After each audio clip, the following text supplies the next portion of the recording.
Um, Thank you, lovely people, for trying to get through all those texts. Um, I would. We're gonna start our session. I would just like to ask everybody to put down their cell phones, please, so that you can listen and that you can be with what we're studying and that you can listen to what other people are going to say. And I would be very thankful if we did that. Um, I have a confession to make, which was that when I was preparing this, I thought, why do all these texts? Let's just do David and the Tehom. Zeu. We could do a semester on David and the Tehom, and it would make sense as the most intense, rich, layered myth in rabbinic literature dealing with all the questions that we're doing here. But I did feel that I have to put it into context of the other images. So I will try, I promise, to kind of maybe give a shorter take on the other ones so we have time to do David and the Tehom, and then we'll go on to the other things. Now, I also understood that from some chevrutas, they got maybe up to the 12th century and they never got yeah, that's like most of my professors in the university. So I feel that I have to bring the contemporary or the Israeli things in because, first of all, it's closer to my Jerusalem, and I think it still has to do with that ability to live in this city in its realness and yet experience all these other layers that are going on. We have to feel it in this kind of Israeli, different Hebrew, sitting in the place kind of language. So I hope we can get to that. So as Shimon said, Melila, just do your thing. So I'll just try and decide which one we're going to put the weight on. And I think so. But it's important for me to start with the rabbinic myths, and I want to say a few things about them, and not too much. And I do want to see if we can also listen from some of the people here, just say things that they found in them. So to begin with, I'm bringing myths, and when I say myths, I mean something very sacred. I have to say it again for the people that were not here in the opening of this session, to say that myth is what I study. Myth is a central part of all religions, especially all ancient religions. And myth is a type of story that manages to convey in images and in situations things that in normal discursive thought would take us years to try and, kind of lay out, okay? It's stories many times in which the human and the divine partake in the same level, like we can be in the same level, right? The Tehom can, the shard can talk to David. That's myth, okay? That we partake in some kind of imaginal space where these things happen, and myths try to give us some kind of sense and meaning in a world that is very difficult to make meaning of. Okay, and we have collective myths. We have our personal myths, but we have collective civilizational myths, and they actually have been nourishing us, throughout the generations. The Hindus have theirs, the Christians have theirs, we have ours, and these are it's really that nourishment. But sometimes it's toxic. Malasot, as my mother would say, malasot. It's toxic. And I think that's why I want to bring it here, not from the point of view that I just mishtachava paim alta, that I'm just bowing and receiving the authority of myth, but I'm bringing them here in the deep understanding that to live without myth is not worth it, because then we just be in facts and numbers. And, and we're humans and we need stories. And the stories, right? We say it about God. El Nora Alila. God is the weaver of narrative, of myth, right? We need alilot. We couldn't just read Genesis that would say, Then there was a divine plan to go to Egypt. So they went to Egypt. Ma. Right? That's a midrash. It says, El Nora Alila.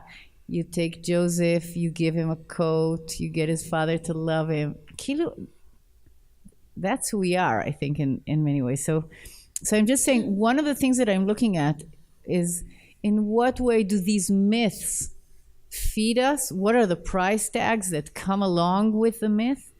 And another question, which I think has to do also with our kind of postmodern or postmodern world, is also, how do we take shards of myths, shivrei luchot? How do we say, no, I actually can't take this whole myth. Either I can't swallow it, or it's going to kill me, or I actually don't know how to handle it. But I could take parts of it, or I could take homeopathic elements of it, or I could take, I could take an aspect, or I could even read a wild reading into it and do a subversive midrash on the midrash and on the myth. And I mean, we're Jews, like, we're allowed. We're not Orthodox. We don't have to believe. We can talk with these texts, right? That's the thing that interests me. This is what it's about. So those are the questions I'm coming with to Jerusalem, Iri, to my city Jerusalem, and to our city Jerusalem. And the first model that we saw is the image in Tanchuma. And I want to read it in Hebrew. You have the English in front of you. It's text number 2. I just want to read it for a minute, and I want to ask a specific questions. כשם שהטבור הזה נתון באמצע האיש, כך ארץ ישראל נתונה באמצע העולם. ארץ ישראל יושבת באמצעיתו של עולם, וירושלים באמצעיתה של ארץ ישראל, ובית המקדש באמצע ירושלים, וההיכל באמצע בית המקדש, והארון באמצע ההיכל, ואבן השתייה לפני הארון, שממנה נשתת העולם. Oh, it doesn't appear in Tanchuma in this beautiful way, of course, but that's, I think, actually how it should be read. No, they didn't have ink. It costs money. It says aval.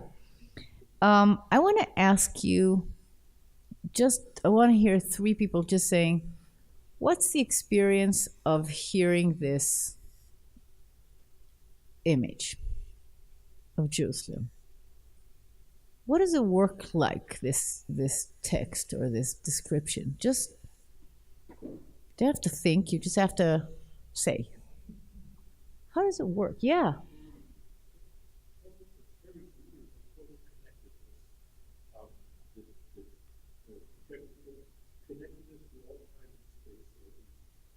Connectedness to all time and space by being here, okay? So you're saying already, what does it do to the person who buys in to this image? Nachon? I'm totally connected because I'm at the center of all. Nachon? Yeah, Bruna. Okay? It can create a lot of anxiety. Because it's so intense. So intense. Nachon? Yeah. It feels like the center of the universe. It feels like, very important. Very important? Yes, you are at the center of everything. It's ecstatic also. It's a little hypnotic. You're going in the, right? We're going into the zero center of all. Yeah? Yeah, the power of that vortex. Okay, so that's really what it is. That's how it works. I want to point out a few things that are very interesting about this image of, or this model of creating the centrality of Jerusalem and Israel around its location, okay? And one is the odd choice of saying navel and not heart or mind, which would be the totally intuitive one to do. מה פתאום navel? Navel. It's the umbilical cord. איזה קטע, yeah? It's like the umbilical cord where you're connected once with your mother. יפה מאוד, יפה מאוד. So it's an odd choice. It's not an odd choice, by the way. Physiologically, it's not an odd choice. It's saying we start from the middle and we spread out that way, which is very beautiful. But the navel, I mean, we didn't even look at it since we were born, right? Somebody tied it up, severed the umbilical cord, and our navel is not a very active, it's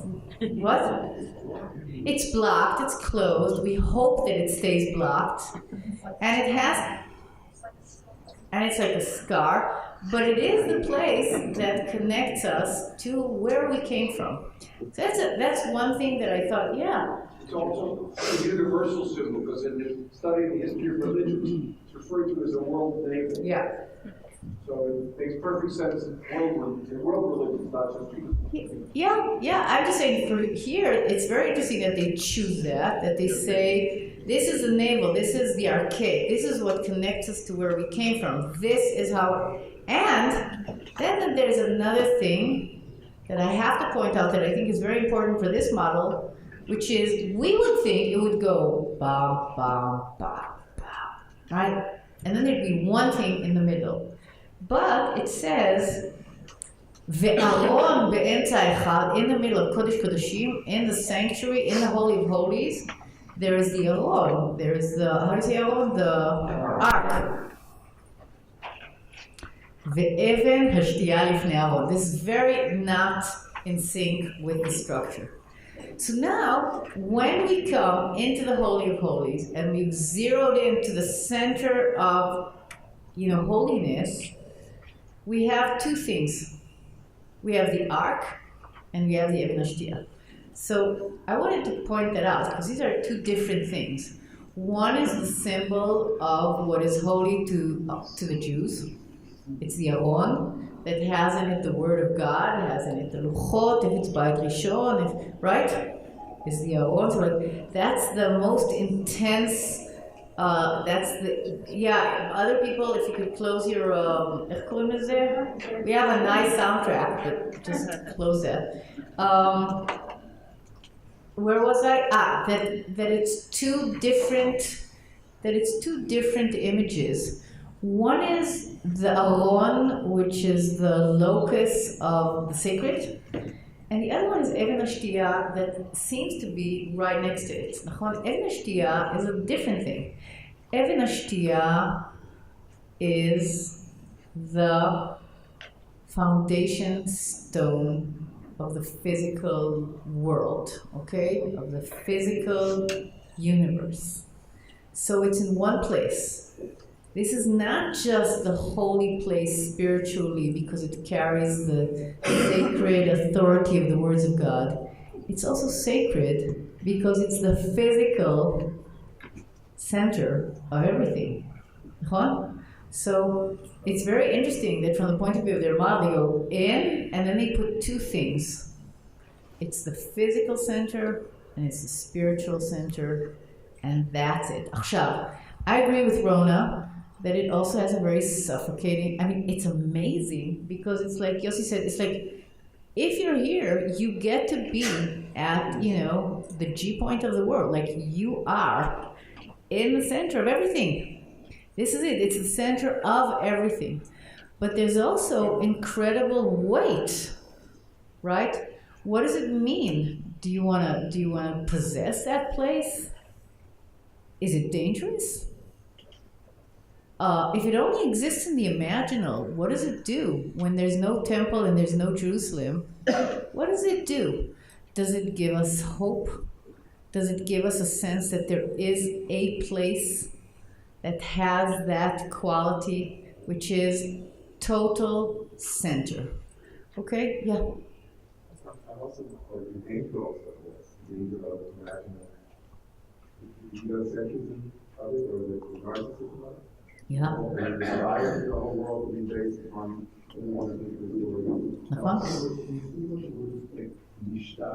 Yeah. We'll do that also with the Zohar, because that's what the Zohar plays with. But Even HaShtiyah is understood here from the Shoresh, not shata, not as in drinking, but tashtit. right? It is the foundation, the tashtit, the founding rock upon which all of the universe is based.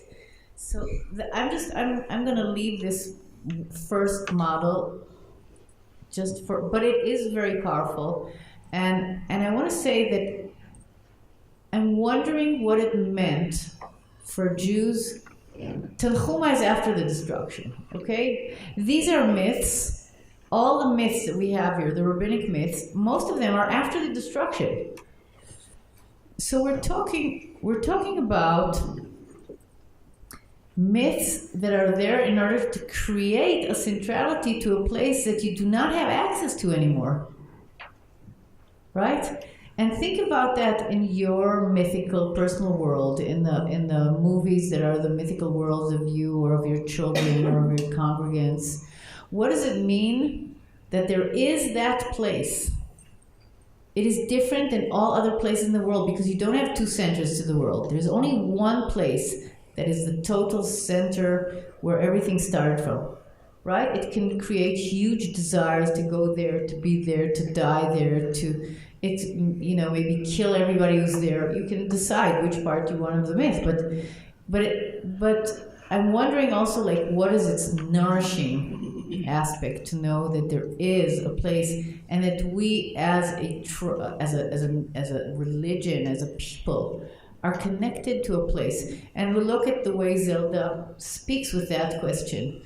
What happens when somebody comes and says, no, we're going to sever your connection to that place? We're gonna be suspicious about your connection to that place. What happens? What happens to us? So with your permission, I'm just gonna move to the next one. And the next one is the most famous, I think, mythic model that we have, and that is the tale of two cities, right? Bemet, it's the Jewish tale of two cities. Ours is that this is not a regular city, right? This is a city that has a twin city in the heavens. Ezer Rayon, the genius myth, right? We have connected to this city another city, which is the one that is Chubra La'Yachdav, by the way. The one that is connected to it is the celestial heavenly Jerusalem, okay? Now, it seems that the model of Yerushalayim Shel Mala, the heavenly Jerusalem, and Yerushalayim Shel Mata is at the earliest late Tanaitic, okay? And it gains prominence, right? As the Jews get weaker, this myth gains power. But it already exists in Beit Sheni. Okay, in the Second Temple, we already have notions having to do with the existence of a heavenly Jerusalem.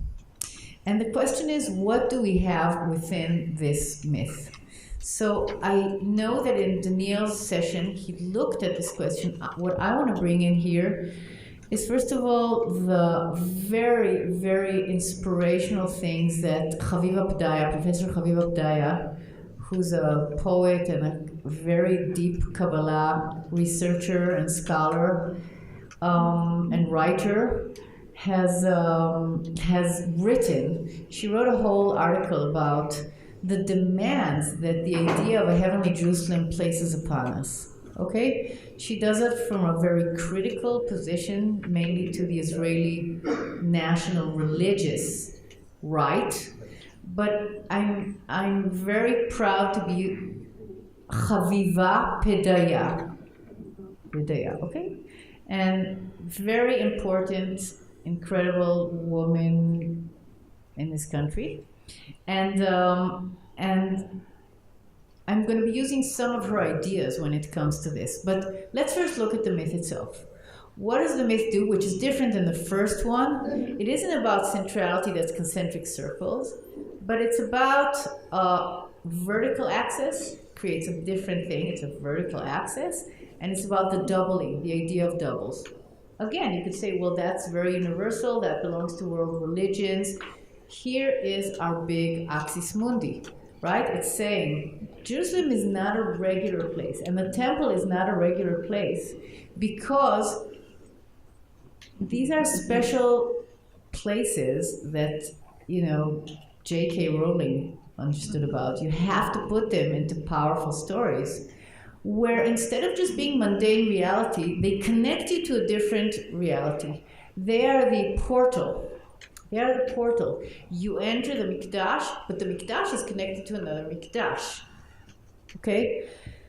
Now, that's elating. It means that it can elevate it, that we have that access. Okay? It's a special place. It has special attributes. We can connect to the heavenly and divine because this is a special energy place in the world. And the other thing is saying there isn't just one Jerusalem. There actually is another Jerusalem. Now, the question is, what does that myth do to us? What do you feel when you say there is a Yerushalayim shel Mala and a Yerushalayim shel Mata? Before we get into all the other myths, all the other parts of the legends of the Jews around Yerushalayim shel Mala and Yerushalayim shel Mata, what does it do? Just, a few people say, what does it do to know that this is not just, Cleveland? No. Sorry. What does it do to know that there is another Jerusalem poised like that? Yeah. It means that this is a reflection of an ideal. The Jerusalem here is a reflection. An ideal. So, a very important question, does that lower the importance? To me, it elevates it. Of the lower Jerusalem? Okay, so I think, you're raising the question, it's going to be the big question. When you say that there's two, what does it do to each other? Are the two complementary? Or are the two diametrically opposed? What is the connection between the two? That's very important. Historically, how did the Christians take the celestial city? How did the Jews take the celestial city? It's different. Nachon? So you're saying that the fact that there's a one heavenly Jerusalem puts more weight on the earthly Jerusalem. Any other takes? Yeah. I think it's a sense of transcendence. Yeah. By being here, but at the same time, with the vulnerability to keeping point, you can say Yerushalayim, העיר שתברא למקרא, but also you can say ירושלים, העיר שתובע לקרבה. תובע and תובע, that kind of thing. But being together and apart. So their being together also puts them in one fate, one goral. העיר שחוברה לה יחדיו and חובה לה יחדיו, if you're going to say it, is going to be a question like in what were they mutually dependent from the point of view of their fate, also these Jerusalems. Yeah. Maybe it's the opposite. Maybe if you have a heavenly Jerusalem, who cares what happens to you? Yafeh, right? If we are the Yerushalayim shel Mala people, or at least somebody who said beautifully in a Chivruta, I can't remember which one it was, maybe it's very good. You have a heavenly one. You can access it from any place. You can sit in New York. You can sit in Russia. You can access maybe that one. By the way, I don't think that's what they meant at all. But we could read it that way and say, oh, it's amazing. We can connect to our heavenly city that belongs to all of us. And that also might connect us to a physical... who said it? That was very beautiful. That was very beautiful. In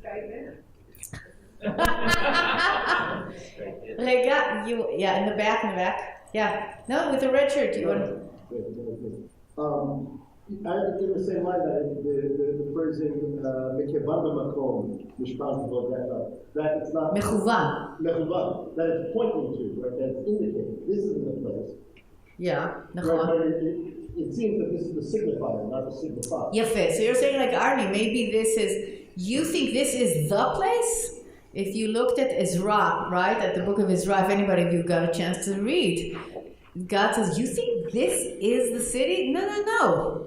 The idea is the heavenly city. It's the heavenly city.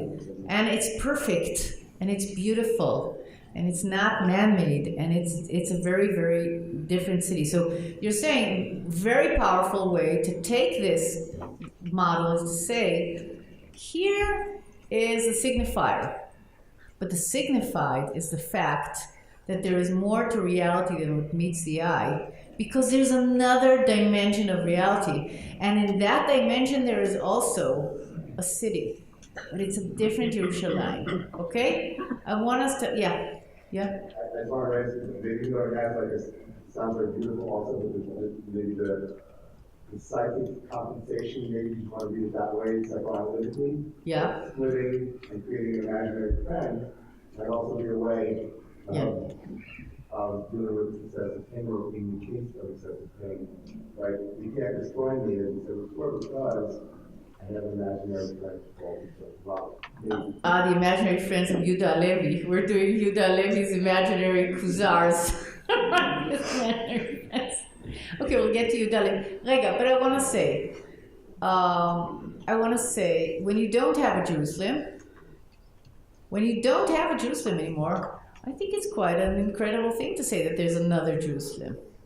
Nachon, it belongs to our personal myths sometimes, that actually our source comes from another place than what you think. It's not just this, abused people like Yehuda Halevi would say. We have another Jerusalem. But I want to add a few aspects to the story of the heavenly Jerusalem. One is the choice in these rabbinic texts, and a lot of them are the Tanchuma texts, to say, Merov chibata shel mata. Okay, that's the opposite in the Platonic one. And it's very important for me to say it.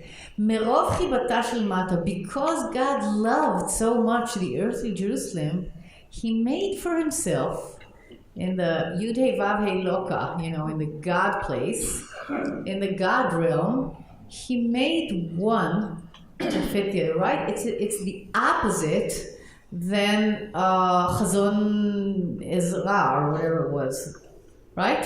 It's not, or Chazon Baruch. It's different. It's not. First, there's the idea, there's the perfect heavenly Jerusalem, like John sees it, right? She's like a beautiful bride. She's perfect. Nothing can happen to it, right? Here it says, no, there's some kind of love to the terrestrial, to the human, to the real place, and therefore God created the one above. So the interesting development that happens with this myth of Yerushalayim Shel Mala and Mata for our needs of this session is that in this myth of the importance of Jerusalem as a double city, comes in this idea that God says, I will not enter my heavenly Jerusalem until you enter the earthly Jerusalem. לא אבוא ירושלים של מעלה. עכשיו, I'm trying to think of the person who created that legend. And I'm thinking of how powerful emotionally and psychically is that image. Because we could say the destruction of Jerusalem is the end of the earthly one, but it's beseder, it's okay. We have a heavenly Jerusalem, it's intact, God has a relationship to it. But it seems that this is where Jewish myths talk to each other and recreate over each other. We have already the idea of a celestial Jerusalem. But instead of saying that Jerusalem stays perfect, nobody can touch it, the Romans cannot sack it, which, by the way, I think is one of the reasons of creating a myth that, except for what you have here, which is pretty, schwach, it's difficult and it's politically transient and everything's moving, but there is a place of Jerusalem of the Netzach, of eternity. And there's a beautiful modern poem that Avraham Satzkover wrote about his Jerusalem, and he says, to me, Jerusalem, I didn't bring it in this one, but it's just very beautiful. He says, to me, Jerusalem is like the sun reflected in a deep well. Nobody can touch it. So you get all the anxiety that comes with that image. The fear is, if it's real, some kind of army is going to come and take it over. But if my Jerusalem is a Jerusalem that's reflected in the well, it's protected. It's like, in a certain way, it's like that Jerusalem on high, right? The armies cannot come and sack that Jerusalem. Aval. What does the Midrash that appears in the Bavli and in the Midrash say? They say that it's not that just the Jerusalem Shilmata, and this has to do with the 3 weeks of mourning that we're going into. It's not just that Yerushalayim Shilmata is going to be desolate of its inhabitants. Yerushalayim Shilmala is going to be desolate. Okay? God says, right? And it's mamash efshar lapeleo, very difficult things to say theologically. But God says, if you're not there, I will also not have a home. Okay, we've looked at these different midrashim in different sessions throughout the years, but here it's very, very powerful, right? I think last year we looked at it in a different version, where God says to Knesset Israel, Pitchi li achoti kala sheroshi nimlat tal, my head is full of the dew of the night because I'm homeless. Since you do not live in your city, I've also become homeless. So it's not just that the Jewish people are homeless because they can't be in their city. God chooses Rega as an act not of weakness from the point of view of the Darshan, but as an act of solidarity to live outside of God's city. Very, very amazing kind of story. And maybe another thing that's important to add is that in the early traditions, Yerushalayim Shilmala is perfect. It's beautiful. It's like a bride. And in the Kabbalistic takes on Yerushalayim Shilmala, it's desolate. It's the Shekhinah in exile. Because there isn't a healthy and alive connection between the upper and the lower, the upper city is desolate as well. Okay, so divinity is losing its colors, right? It's in an exilic state in itself. And that's something that they want to convey. That it's not that everything's good on the Olympus. It doesn't work like that in this religion for them. It's interdependence. So that city is standing. Echaya Shvabadad is also the divine city. So I hope I'm not going too quickly. Is that okay? Okay. So we had the concentric one, and then we looked at this one, right? At this, and now. And there's more and more to say about the double Jerusalem. And Rega, maybe I'll add to it that Chaviva B'daya, when she wrote about the Yerushalayim Shilmala, she said, couldn't we use politically, shouldn't it be our responsibility to take this central sacred image and use it and look at it not as something that creates a desire to build more and more and more and make Jerusalem more fortified and go into this obsession, right, of how we'll build Yerushalayim Shilmata. He said, isn't it actually something that we could take in a different direction? That the fact that this city has a twin divine city places a huge requirement on us, places huge responsibility on us. That we can't just behave here like, you can't just be in the Wild West here. This is a city that has to do with Kedusha. It's connected to Kedusha from the point of view of reining in your desires. Because it's Enei Adonai Elohei Ba. The eyes of the divine are on it all the time, which we could take ethically. We could take that ethically to mean that it is incumbent upon us to behave in this city in a special way that you have to behave in a place that is connected to the divine. So that it could, so I want to say, when I read Chaviva, I thought, Kodem Kol, it would be wonderful if more than 4 people would read it that way. But, like, why? Because it's easier to go the other way.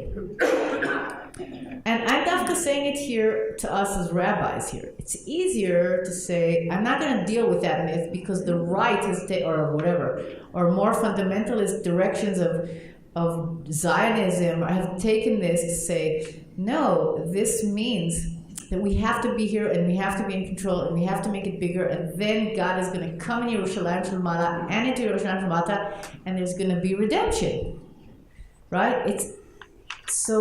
It demands more poetic work and more complexity to take the other directions of myth. But I think that's our responsibility. Nobody else is going to do it, Chevre. Forget it. So we have to do it. And I think that that image is a very potent and alive one to be thought of in newer and newer ways. Okay, so that's what I wanted to bring for that myth. Yeah. Another effect of reading at this reading is that the same source creates more, which actually doesn't the same thread. First, there's the place that testifies to God's presence, and the place that testifies to God's absence. So long as no thing coming God, there's actually no God, not below and not on high. That's a very radical view. Yeah.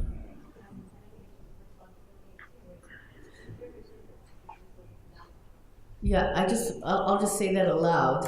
That you're saying that that image of the Yerushalayim Shel Mata and Yerushalayim Shel Mala, especially after destruction, isn't just testifying to the presence of the divine, but actually to the absence. And if we're living in that state of the absence, what demand does that make upon us if we wish to take this myth or fragments of it and use it as nourishment? Like, how would we creatively use this myth to understand what it places upon us, not what does it place upon God? But it's very important to say that the choice of this genius darshan, whoever he was, to say, God is standing and saying, I will not enter the heavenly Jerusalem, I think really again has to do with the most genius part of the rabbinic project, to say our God is not present, powerful, omniscient, omnipresent, and omnipotent. We are now living in a world where we are exiled from our city. Our temple is destroyed. As a Jew, you're not allowed in anymore. And we're totally, we're exiled. And if we don't create some kind of empathy of our God with our state of exile, we're not going to have a relationship with that God. So it always kind of makes me cry from the point of view of how strong was their impetus to save God. I'm always like, lo human. Like, why didn't they just kick the whole, like, damn it, just go to another, there's other options. But they're saving God, they're saving the nexus, they're saving the umbilical cord that's going to connect us in the price of making God weaker, homeless, and that's the amazing part of it. Okay, now the third choice, my choice, we could have done other myths, but my third choice is this amazing midrash in Ta'anit that says, as Jerusalem is going to be sacked, the torch is already at the door, Knesset Israel and God are talking, and God says, right? He says,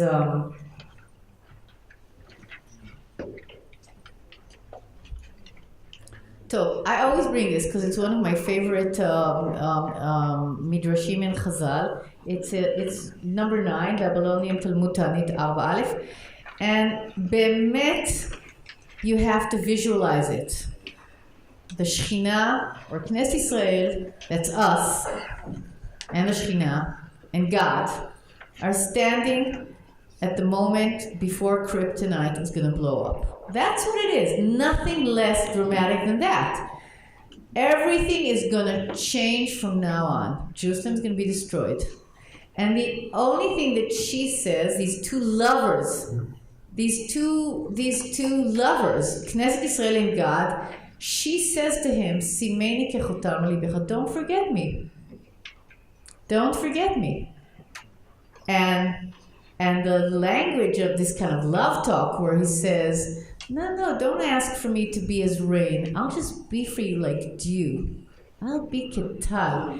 You know, it's not going to be dramatic. I'm not going to be this powerful lover of Isaiah. I'm not going to come in the torrents of rain of the monsoon. I'm going to be there. I'm going to be there with you like dew every single morning of the year. Okay? And that's take number one. The take number two, she says, Simeni kechotam al zorecha. And he says, no, I'm not gonna place you to remember you. Remember, they have to part, because now the city's gonna be burnt, and God's gonna disappear somewhere, and we're gonna, find ourselves on the way to the Roman market or whatever. Bad news, באופן כללי. So she says, place me as a seal on your heart or on your arm, and God says, why are you asking for that? You know, when I'm dressed, that place is going to be concealed. Like, that's not going to be a memory that I always have you with me, because the heart is sometimes covered and it's sometimes revealed, both metaphorically and physically, right? And so is my arm. I am going to carve you on the palms of my hands. It's like, Al kapayim chakotich, chomotaych lenigdi tamid. Nachon? Nobody but Isaiah could say that. You, the city, the congregation of Israel, okay? You are in front of me all the time because you are carved on the on the body divine. Jerusalem is carved out. A very powerful myth of the centrality of Jerusalem. Jerusalem is that place that is on the divine body. Okay? So the reason I brought this myth is not just because it's so intense, because it's very intense, but mostly because of the Psikta text that is already relating both to Isaiah, and I would say, being a late kind of midrash, that Psikta might be relating already to these myths as they existed. Aval rega, let's just see how. Okay, I'm looking at source number 10. It belongs to those midrashim that the darshan knows he's going to be saying something so audacious and so crazy theologically and so dangerous even, that he says before he starts talking, Ilmalei mikra katuv, I would never have said this. If it hadn't been written, it would be impossible to say the following statement. Okay, and I've said this many times, always the most interesting midrashim are the ones that begin with this sentence. Why? Because it means that the darshan knows that this is very, very inflammable. Like, what is going to be said needs the backing of a text.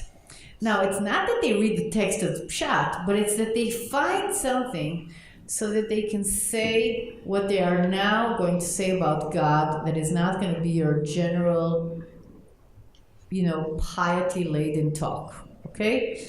And Moshe Halbertal wrote a beautiful article about this structure. Ilmale mikra katuv. Ilmale mikra katuv, on the one hand, prepares us, like, brace yourself, we're going to be reading now something very outrageous, yeah? But it's also going to show that our artistic game with the tradition, that he says there is a verse. And it's always about images of intense intimacy between the divine and the human. Always. Right? So in our case, the Ilmale mikra katuv is that the Lord has thrown down without pity. He has fulfilled his commandments. of sacking the city. They said to him, Master of the universe, is this not Jerusalem, of which you have said, behold, I have graven thee upon the palms of my hand? And then comes the most outrageous, I don't even know how to call that emotion. But the way that Darshan reads it is saying, is it possible that God would forsake his lover? That's what they're asking. Zion? Would God really just turn away from Zion? And okay, so we have different language of it in Jeremiah, but he's saying we already have the image that you're there, you're on your body. So how is it possible for you to destroy something that is in your body? And the answer is, which Bemet makes you shake when you read it, is that God said to them, I will strike my hands together and I will relieve my fury. I, the Lord, have said it. And when Zion saw that he does not want reconciliation, she opened and said, Adonai shachani, God has forsaken me. Okay? Achshav, how did that person come up with that image? It's kilu. It's saying, even if that Jerusalem is so central that it is engraved on the hands of God, God is going to strike those two hands together in a clap of wrath. That's what it is. And Jerusalem is just going to be grinded between those two hands. And he says, I'm going to do it because it's going to relieve my anger. So the person that's writing this midrash has no compassion at this moment for God. He's just so angry. Right? God, in God's anger management, needs a way to relieve the anger over the fact that we've messed up and that Jerusalem doesn't deserve to exist because of all the ills in it. So he claps his hand together and destroys the city. But he also does something to the divine body, I think, in a certain kind of way. What happens to God's hands after God has done the sound of two hands clapping in this most violent image of destruction, right? It's like, we don't have one that's more intense than this. That's the destruction. So that, yeah. Then even after that, So I'm saying that one of the wonderful images about this story, this myth, is that it means you can't take it away. You can't take Jerusalem from God's hands, and you can't take it away from our consciousness. Okay, that's how I would say it. We do not have time, and therefore I'm going to continue now to the next one, but I want you to keep these three. And I do wonder if we had time, maybe we'll do that afterwards, to think, what do these do? This idea that we are actually engraved on the palms of the hands of God. Okay, so now we come to the best.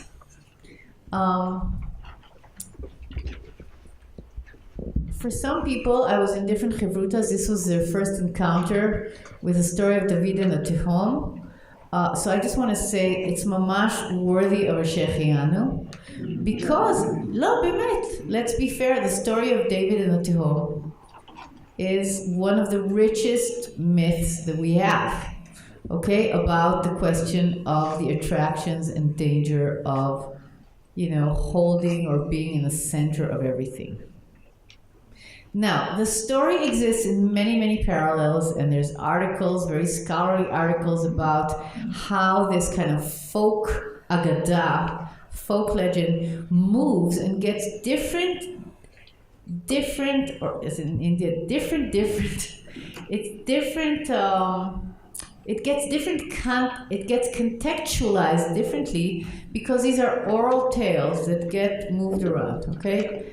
But the ones that I want have to do with the way it's portrayed in the Babylonian Talmud from the point of view of context. This is very important for me, which is the context of asking a funny kind of question. I think you would agree with me that it's kind of funny, which is,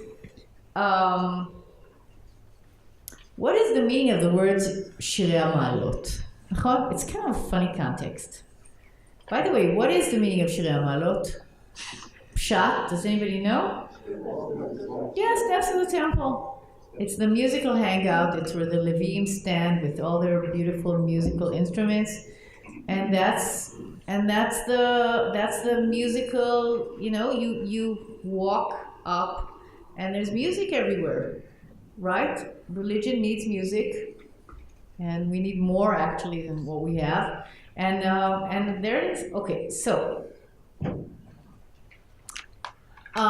The first thing that I want to say is that I'm not going to do here a scholarly, hair-splitting differentiation between the way it appears in Midrash and the way it's in Yerushalmi and the way it's Babli. I'm not going to do that. I'm actually going to enjoy conflating the myth and looking at it because that's what we need for what we're doing. But one thing that, first of all, is important to say here is that as a model of the centrality of Jerusalem, one thing that's very interesting that doesn't exist in the other ones is that Jerusalem isn't just poised as the center to the axis that goes up, it's also connected to the axis that goes down.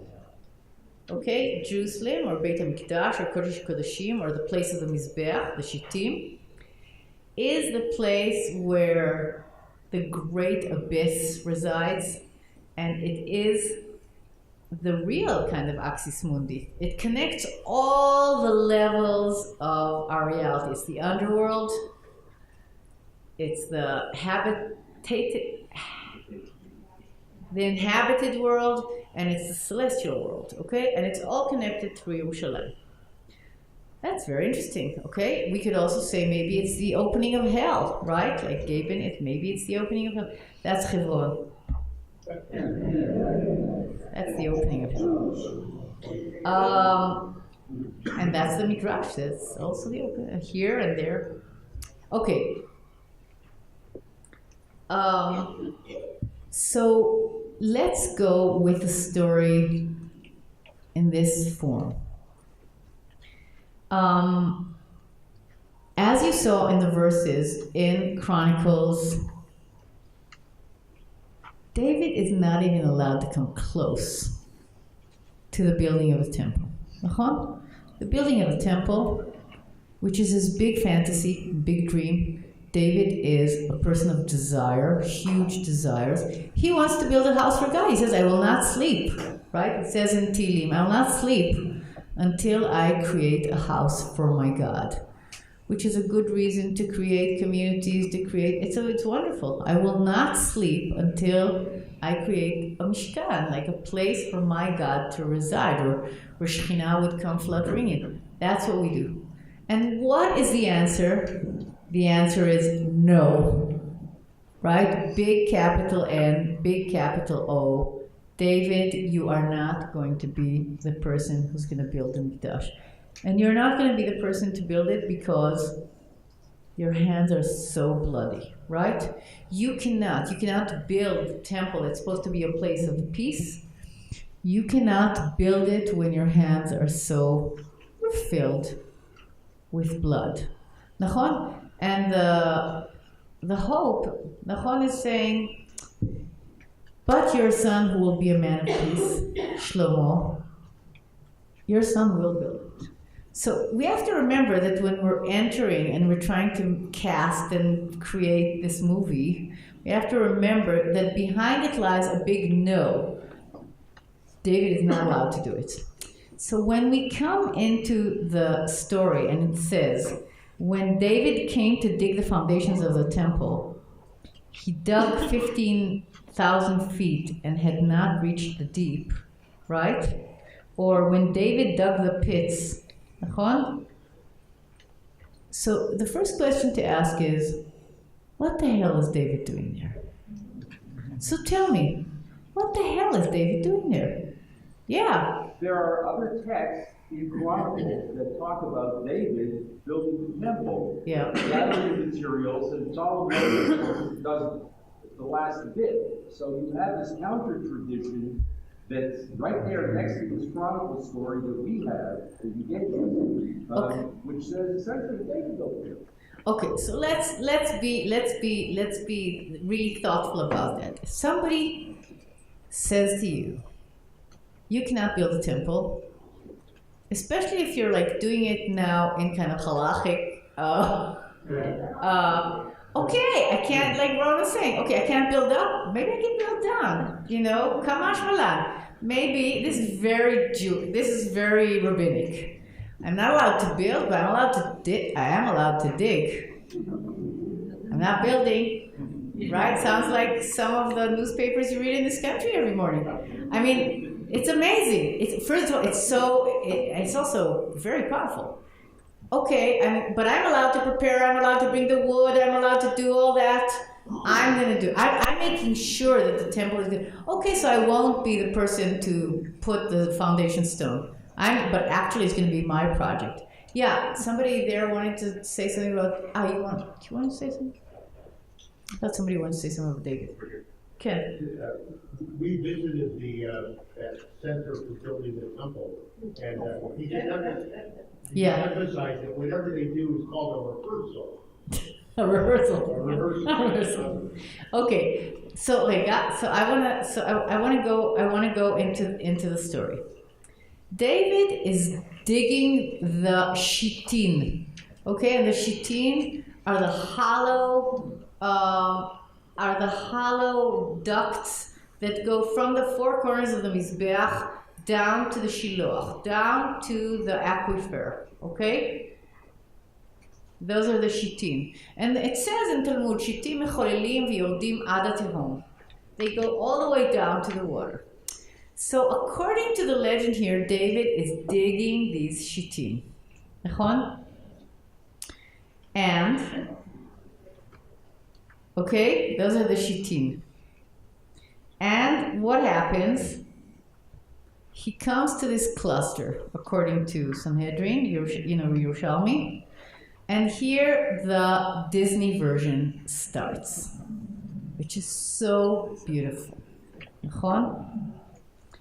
Right? It's like Fantasia, mamash. It's like this is the Sorcerer's Apprentice Jewish version. It is incredible from that point of view. But David comes, and suddenly you're in the mythic world where shards talk and you talk back to them, right? And they invent this wonderful imaginary conversation between David and the shard, or the atzitz, or the rock. It depends on which version you read. Or the plug. Or I don't know, you could give it whatever, in the way you would put it in your say. But and which voice would you give in the casting to the shard? That would also be very interesting. But the shard says, do not eat me, or do not drink me, or do not touch me. Nachon? It says, do not touch me. Why? Asked David. Because I am blocking Pi HaTehom, the mouth of the Tehom. And how long have you been here? And the rock said, from the time that the Merciful One sounded his voice in Sinai, the earth trembled and the water sank, and I was put here to block the deep. By the way, interesting point, Ma pitom. Why not in the creation of the world? Why is it Sinai? She said, right? The shard says, I haven't been here for a long time. I'm just here from Sinai. I'm not a creation bit created Bein Hashmashot. I'm here from the time that the Torah was given.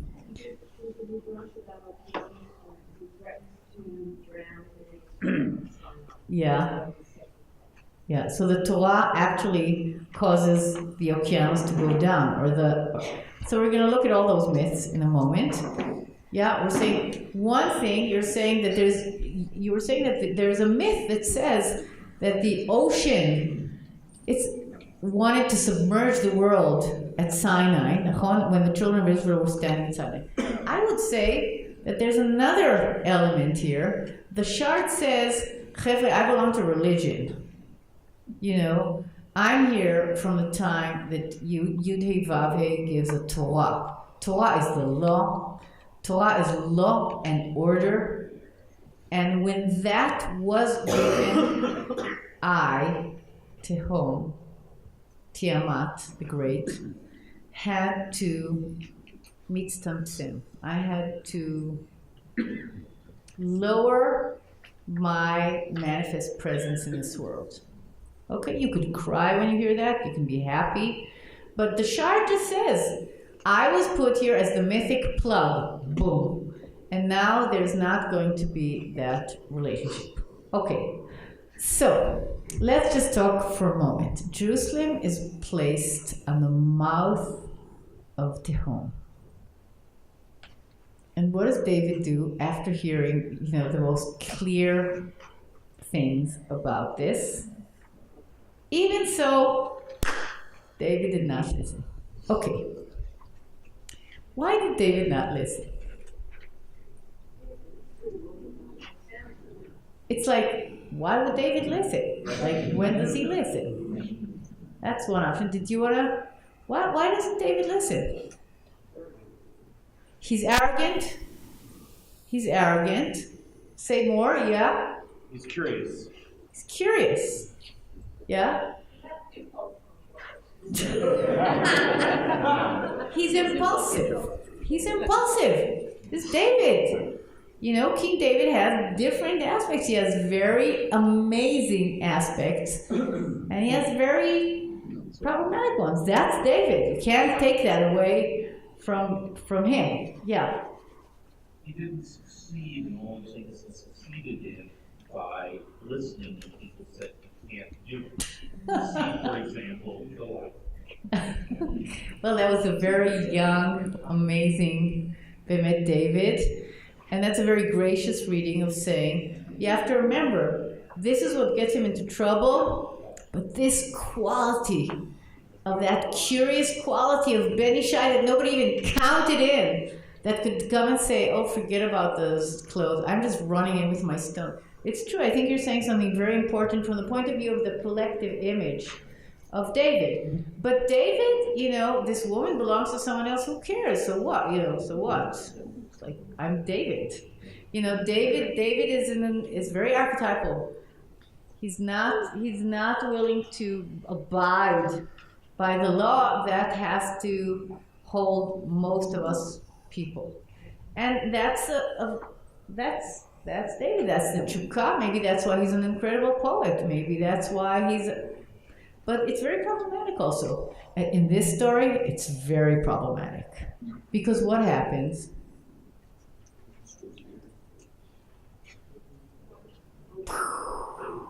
This is the story of the Mabul, right? The Mabul is Vayisachru ma'ayanot tehom, and here Vayifretzu ma'ayanot tehom. The tehom bursts from under. It's not contained. She's not where she's supposed to be, and she threatens to overtake the world. Now I have to go into my very personal reading of how I read the tehom here. The tehom in our Jewish mythology is very a Near Eastern tehom. This is Tiamat. This is the feminine. This is the archaic.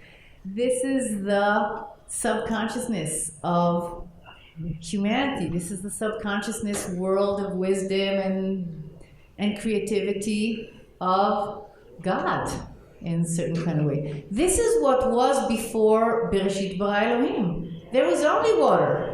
This was her place. It was only, like Gilgal, water and water. This was her abode. Achshav, there's a big price to doing the act that we thank for every morning, which is Rokah ha'aretz al hamayim. We think, Rokah ha'aretz al hamayim. What am I going to say creatively about Rokah ha'aretz al hamayim? Rokah ha'aretz al hamayim is the most intense statement that the Tehom was subdued. And the earth lays fixedly and, sits on the Tehom, right? And therefore we can live and talk and drive and take airplanes because I have placed the earth forcefully on the waters. But malasot. What happens to all that repressed stuff? Okay, she is supposed to live her life, this great mythical goddess or beast or whatever you imagine, but she's very personified here. But she lives under the earth, and the big question, here we're coming back to Jerusalem, can we have a balance between the Tehom and the Yishuv? Sometimes religion wants to forget about the Tehom, just strangle her, burn her, do anything. We don't want her. We want a different language. We want organization. We want structure.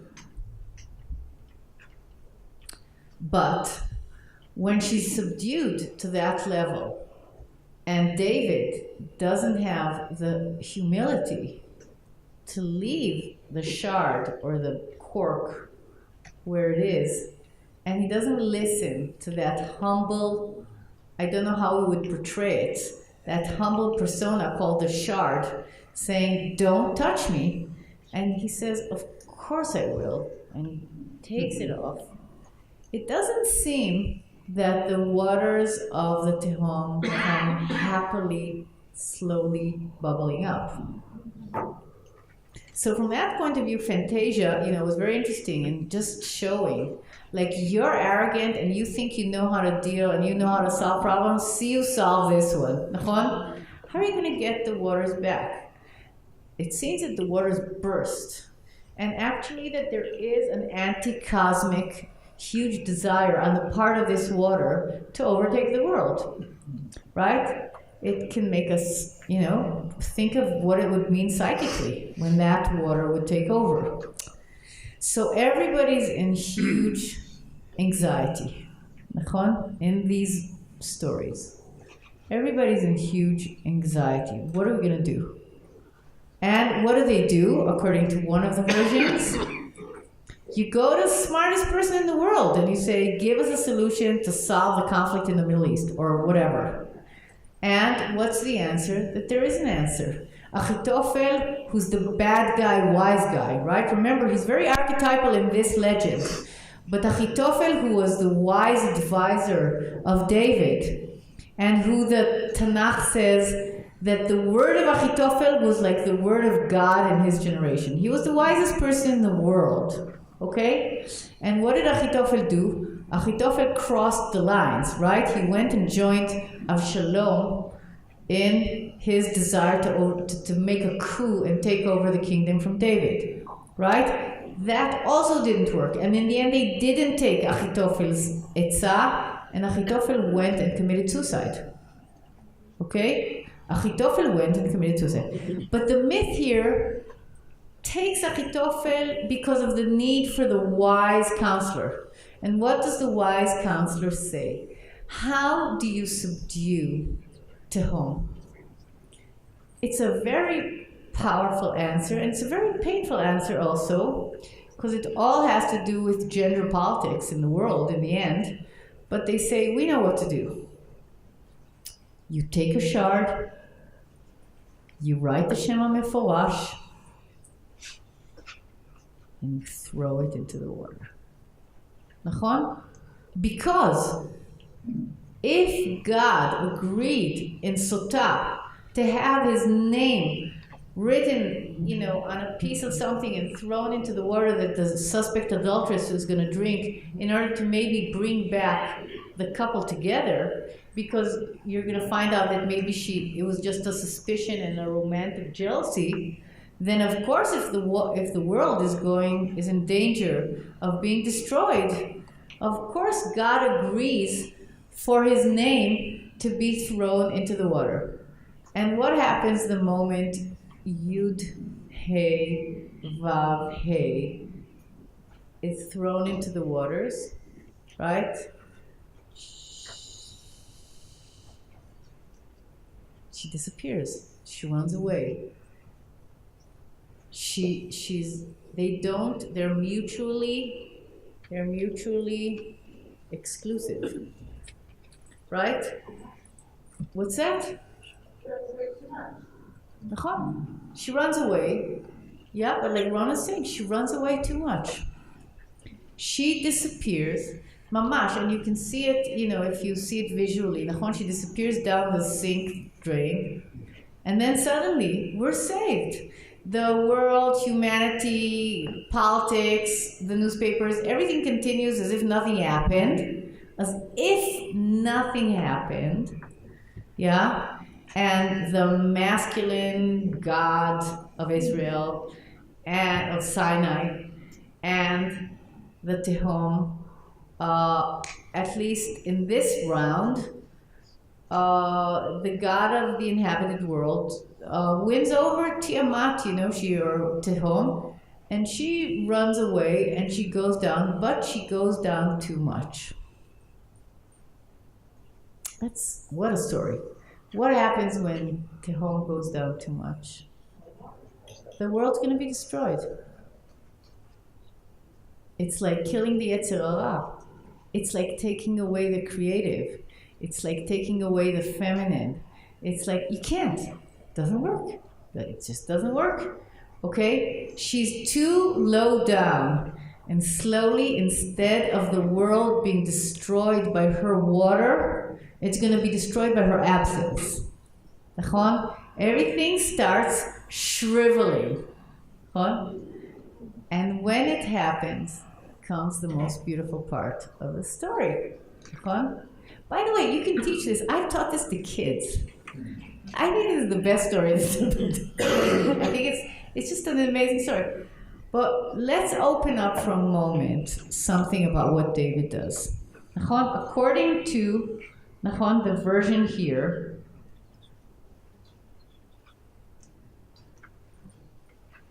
nobody needs a Achitophel.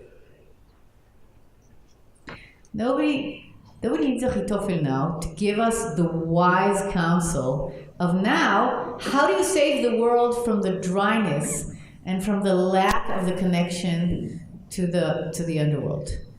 It's the poet that knows how to do it.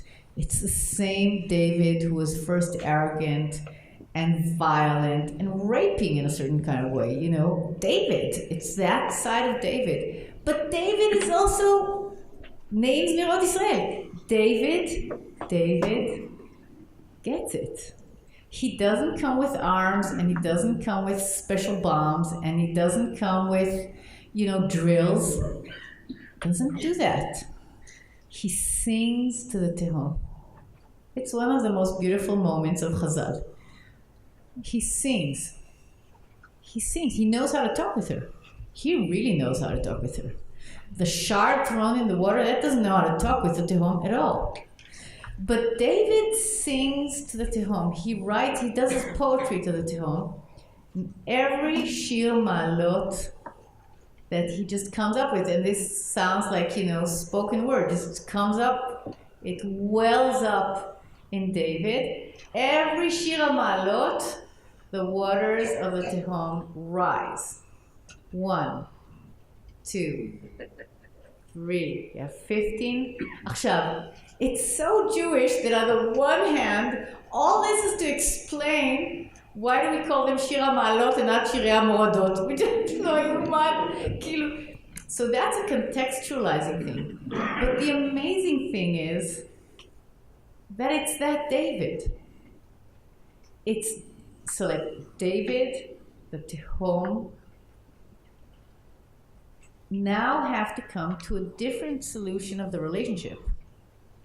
The relationship is going to be that he's going to sing her up, and it's going to come. There's no shard anymore here.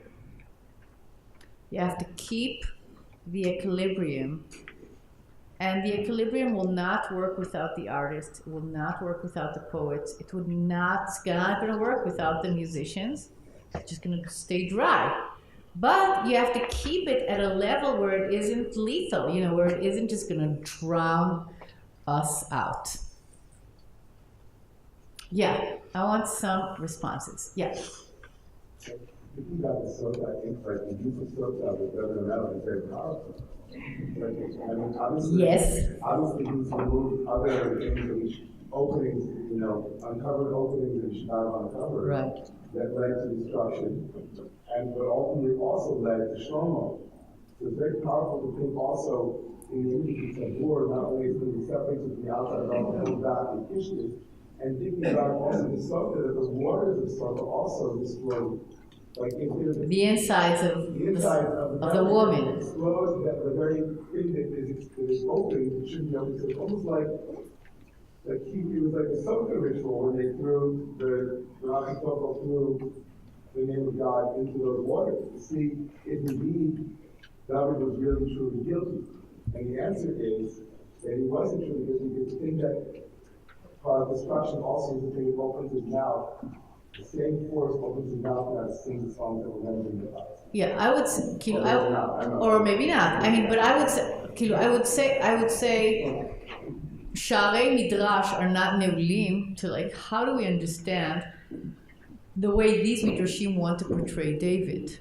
Because it's clear that they're very critical, because he almost brought about the destruction of the world. That's what they're saying. They're saying, people like you, David, on the one hand, can bring Geulah, and on the other hand, can bring total destruction.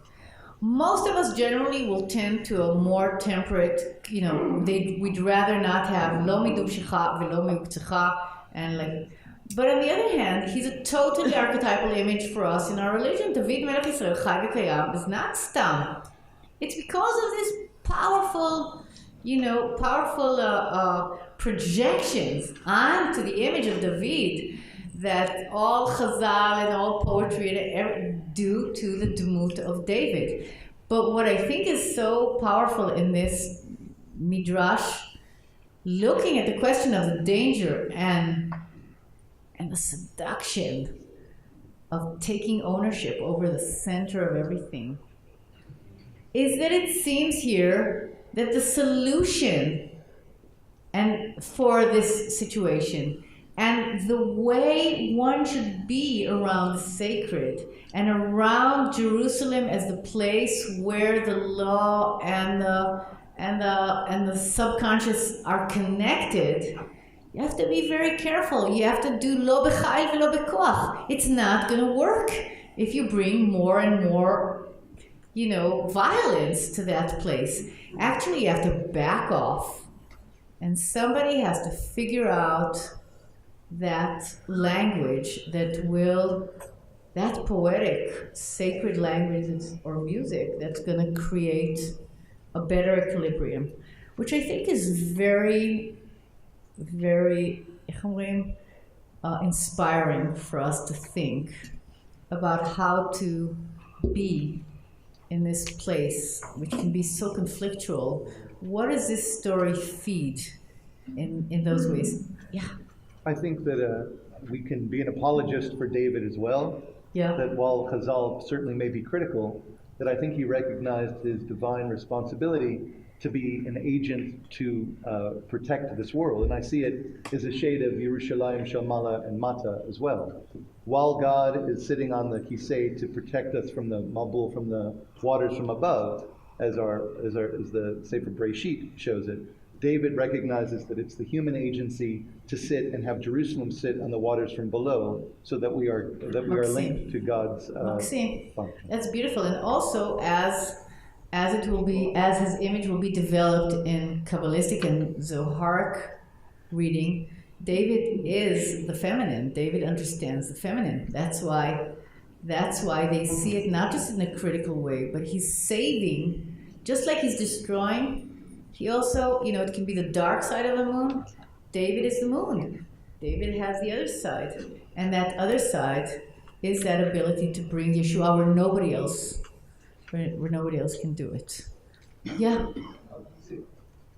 David is impulsive, but after the first child of Hashem dies, he repents.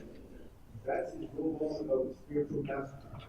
So when Yaakov goes through all the different things before he comes to Israel, so go through all this impulsive or whatever things, and then he repents.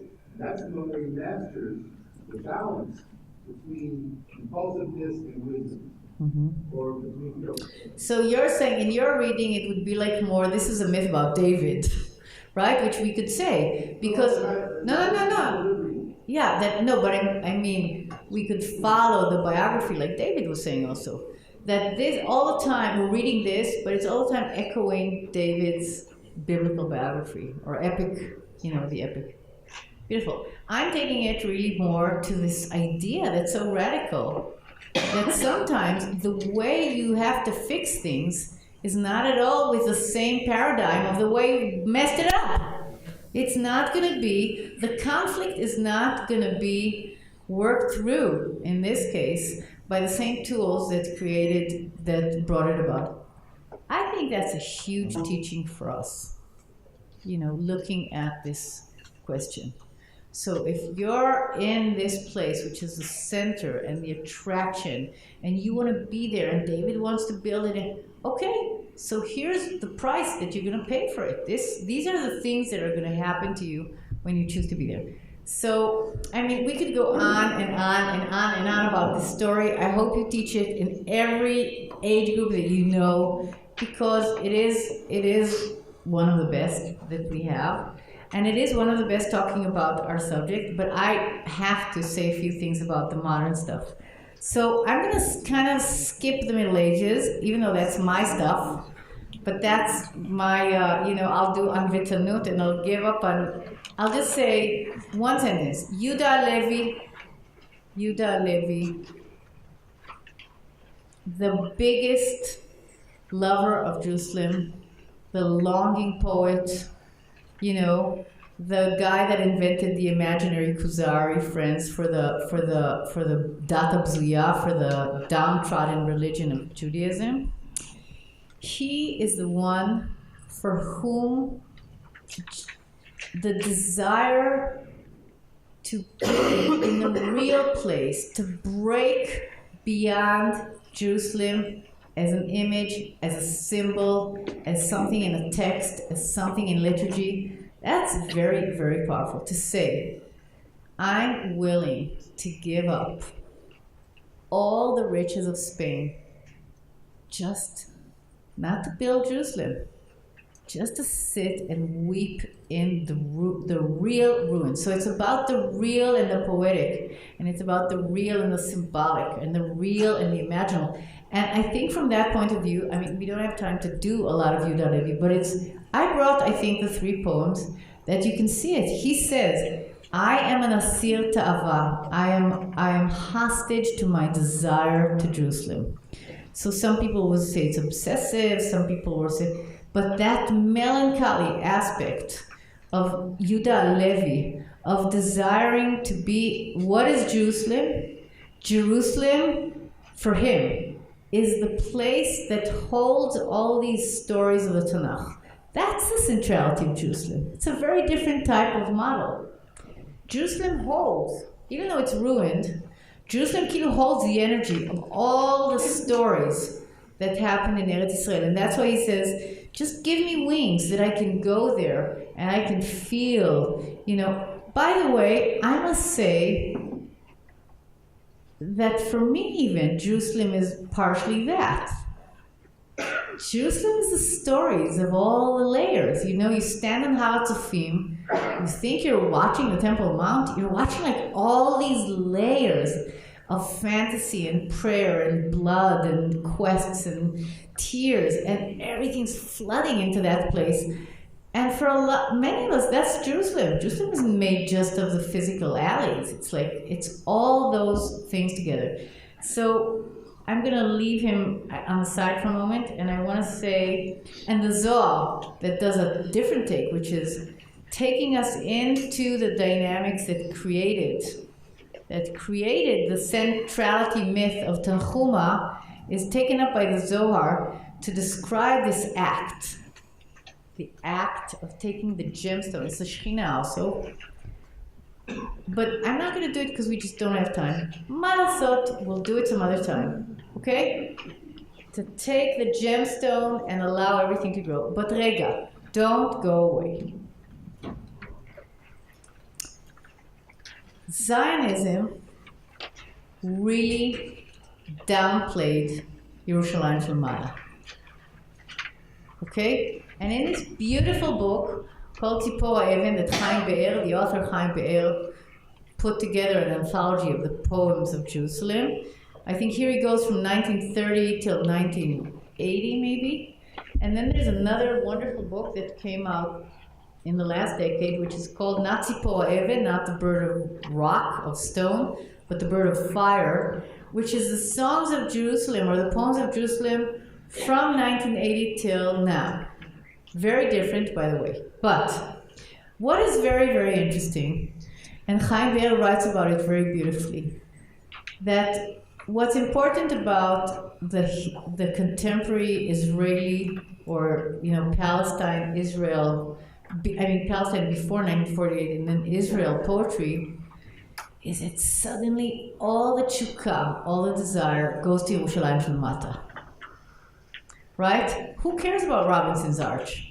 Look at the guy sitting there with his, right? That's how Amichai puts it. Who cares about all this stuff? I'm interested in this living place. I'm interested in the people that live here. I'm interested in the sewage, in what's happening, and how do you have to work with the real people living in a real place. And Yerushalayim Shel Mala gets very, very, not very important. But Amichai has a beautiful, these are, all these three poems that I brought in the end are post-67. Amichai says he has a beautiful image. Jerusalem is like this crouched, long distance, eternity runner. She doesn't just run the marathon like yesterday. She is frozen. It's the potential of the ability to run the eternity marathon, right? He says, Jerusalem's not like New York. Jerusalem is not like the big imperial cities that goes and does its dance like in the historical arena, and then kind of goes down, like the American Empire, down. But it's not. He says it's not like New York. Jerusalem is frozen before the jump, right before you say go. So Jerusalem is this potential, it's the place of this eternal potential of all the horrible things, all the wonderful things, and all the victories, and all the defeats. That's a beautiful image. I want to leave you with that for a moment. Zelda, when she... Are you going to give me 3 more minutes? Do me a favor. Please. Okay. In any case, Yudai Tammuz, Nachalai Lo Yitzri, we have a long day. Okay. Zelda, not like Yudah Michai, very, very religious, very ecstatic, very humble, maybe also. When she writes this poem that you have on page 14, which I think is one of the most beautiful responses to the war of 67, she does not go in the direction of Naomi Shemer and the euphoric, suddenly, look how we've grown. Her poem is a very special language of anxiety and fear and the level of the price that we pay. But she calls Jerusalem Makom shel Esh, Makom shel Bechi, Makom shel Tiruf. That's her words. Makom shel Bechi, Makom. So I think that because she was such a genius, she felt that it's a huge price to be here. It's a huge price. We are, one step from the Tehom, right? She says. Only the plants don't feel it here, she says. Isn't it amazing? Only the plants don't feel that they're standing at the mouth of the Tehom, that they're 1 minute from death. But we and the dogs and the cats, we all know this is a place that is very dangerous. But if anyone will come and try to place a suspicion or sever our deep connection with David's city that we just looked at, David, right? It's just such a beautiful poem. I'm just going to read that part where she says, everybody's asking Rachamim for Jerusalem. Jerusalem needs a lot of prayer.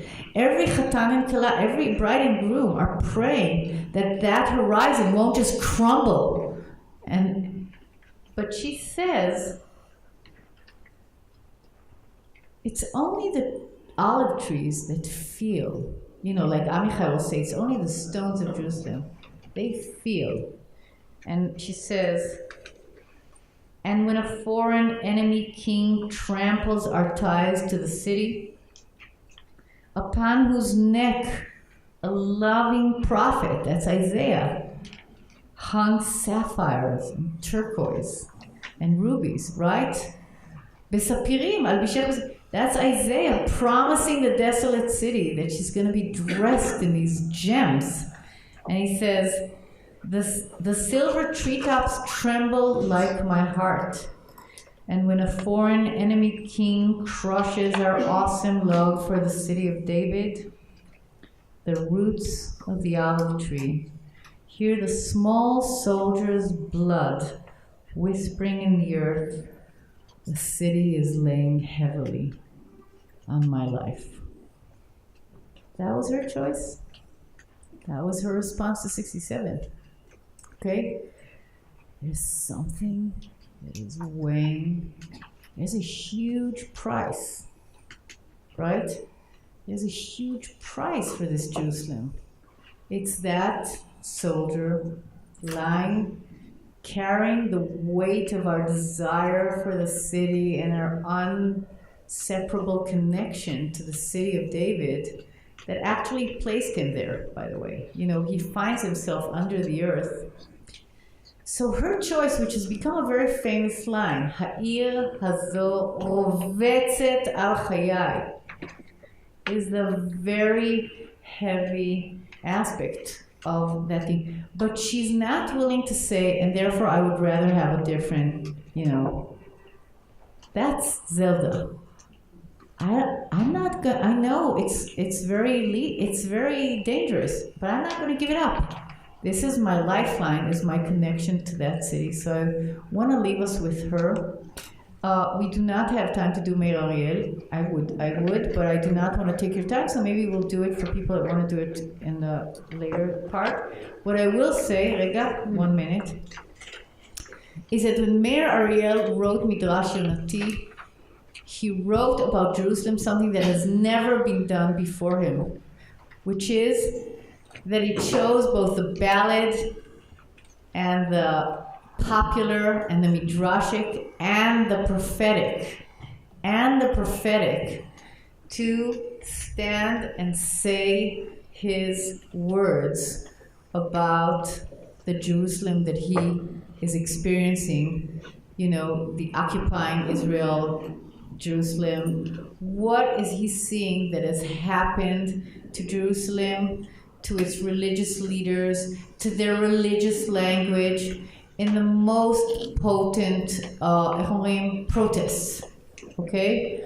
Wishing to maintain the vision of Jerusalem that will become again the city of justice, okay? But he's willing to say, this is a city shelo shoefet tzedek tzedek. This is not a city that is pursuing. It's not a city that's pursuing justice. But justice will be the beauty of my city, Jerusalem. So, thank you for going with me through all these.